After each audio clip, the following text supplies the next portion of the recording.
आयोजन होता रहा है। कोरोना की वजह से बीच में 3 सालों तक इसका आयोजन नहीं हुआ, लेकिन एक बार फिर से इस वर्ष आयोजन भव्य तरीके से हुआ। और रुख करेंगे दूसरी खबर का। अब एक ऐसी खबर जो शासन और प्रशासन के साथ समाज पर भी सवाल खड़े करती है। दरअसल मधेपुरा में चरित्रहीनता के आरोप में लठैतों ने डंडे से मारकर एक महिला को बेदम कर दिया। पूरा गांव तमाशा देखता रहा। पूरी रिपोर्ट देखिए और फिर खबर तो समझिए।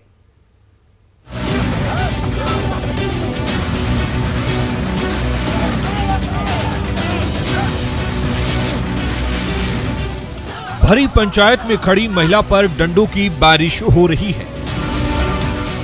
ये एक डंडा, ये दूसरा डंडा और ये तीसरा डंडा।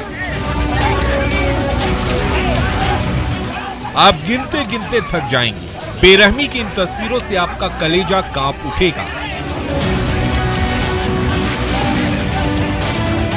लेकिन न ये जालिम लठैत कांपे और न पल भर के लिए रुके। तब तक डंडे बरसाते रहे जब तक ये महिला बेदम नहीं हो गई।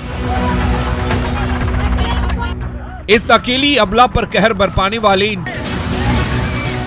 अब बड़ा सवाल ये है कि किसी को बदचलन होने का सर्टिफिकेट देने वाले ये हैं कौन? आखिर किसी को चरित्रहीन कहने और उसकी सजा देने का ये हक इन्हें किसने दिया? न्यूज़ 18 इन खूंखार चेहरों और उनकी एक एक करतूत को बार बार इसलिए दिखा रहा है ताकि इन लठैतों को उनके किए की सजा मिले और उनके जुल्म की शिकार महिला को इंसाफ मिले। जो भी इसमें संलिप्त होंगे, जो दोषी होंगे, वो किसी भी हालत में नहीं बच पाएंगे।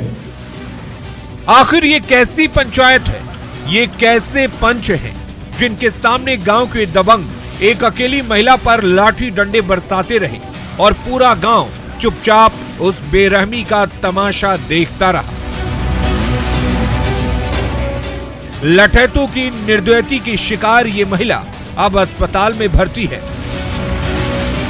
तो मधेपुरा पुलिस लठैतों की तलाश में जुटी है। तुर्बसु, न्यूज़ 18 मधेपुरा। और अब ऐसे में सवाल है कि मधेपुरा का यह मामला सभ्य समाज पर सवाल खड़े करता है। भरी पंचायत में महिला को क्यों पीटा गया, यह अपने आप में एक गंभीर सवाल। क्या गुंडे चरित्र सर्टिफिकेट अब देने वाले हैं? चरित्र का सर्टिफिकेट देने वाले ये गुंडे कौन हैं? महिला पिटती रही, पंचायत आखिर तमाशबीन क्यों बनी रही? पुलिस ने इस मामले में अब तक एक्शन क्या लिया है? क्योंकि ये एक्शन होना जरूरी है, क्योंकि भीड़ के सामने पंचायत का इस तरह का फैसला सभ्य समाज में कहीं से भी स्वीकार्य नहीं होगा।